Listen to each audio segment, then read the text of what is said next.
শেষের কবিতা যদি অমিত লাবণ্যর পরিণয়ে শেষ হতো, তবে আর শেষের কবিতা অশেষ হয়ে মনের মধ্যে বেঁচে থাকতো না। দূরত্ব ছিল বলেই তা আর শেষ হলো না।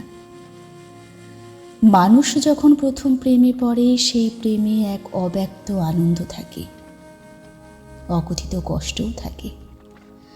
দুটি চোখের দিকে তাকানোর জন্য অপেক্ষা, অস্থিরতা। তাকে দেখলেই বুকের মধ্যে 100 হাতুড়ির ঘা। তার চোখে চোখ পড়লেই কখনো দৃষ্টি সরিয়ে নেওয়া।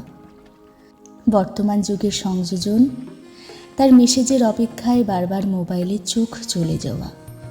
খুব সাধারণ একটা মেসেজ দেখেও নিজের অজান্তে মুখে হাসি ফুটে ওঠা।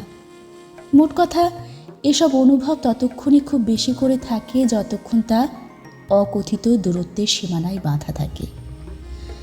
প্রেম যখন আসে, তার পরিণতির প্রত্যাশাও খুব স্বাভাবিকভাবে নিজের অজান্তেই বুকের মধ্যে বাসা বাঁধে।